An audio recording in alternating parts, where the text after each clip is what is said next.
the past year, inflation has hit 40-year high. People have been really anxious at the grocery store, as you know. I'm sure that your constituents have as well. Last month, the Federal Reserve found the sense of financial security in U.S. households has shattered over the past year. So if you're president, how would you restore that sense of financial confidence in Americans? Well, it's great that you're bringing up inflation, because when we talk to families that are, trying to make ends meet, and they're told the Biden administration puts out a cheery report and says, hey, inflation is half of what it was last year. That's like telling somebody, look, you got a pay cut of 10% last year. You should feel really good about your 5% pay cut this year. Because for a family trying to make ends meet, when you lose 5% of your buying power, it's like losing 5% of your income. It's like getting a pay cut at work. And of course, then the Biden administration, they play with statistics, and the inflation number does not include food or energy. What do working families need? They need to put gas in the car to drive to their jobs or their second job, and they've got to put food on the table. Those aren't even included in these cheery numbers of, we got inflation down to 5%. They exclude that.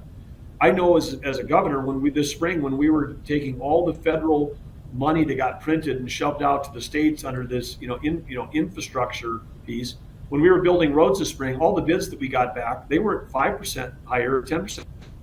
Road building projects back at 30 to 35% above what we thought they would be.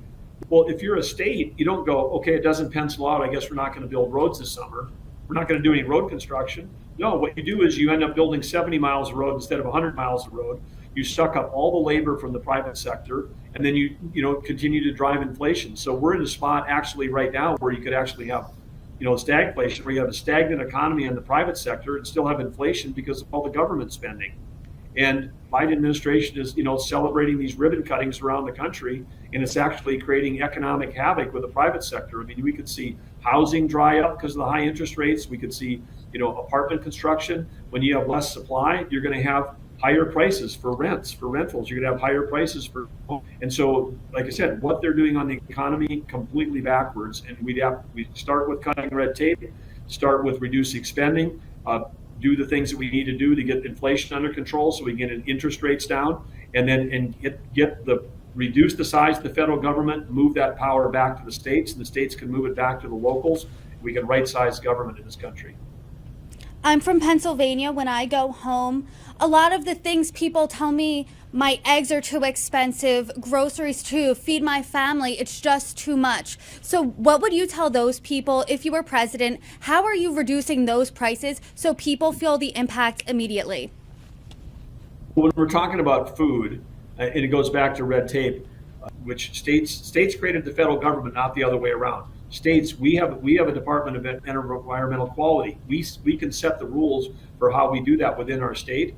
And guess what? When you're living in a state like North Dakota, where 90% of the land is marshes, do you think anybody wants to have bad soil health? Anybody wants to have erosion? Do you think anybody doesn't want to have clean air or clean water? No, and people own the land for multi-generations. They care more about that land and that water than any bureaucrat in Washington ever could. And yet they're trying to set a bunch of rules, 800 pages of rules, to say, here's how you're going to make, your little spot of water on your farm. I mean, this is just the complete ridiculousness of overreach of the federal government. We were able to fight that in the courts.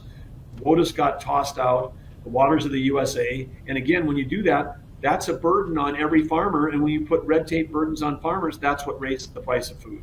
So if we want lower price of food, then we've got to stop with the federal overreach.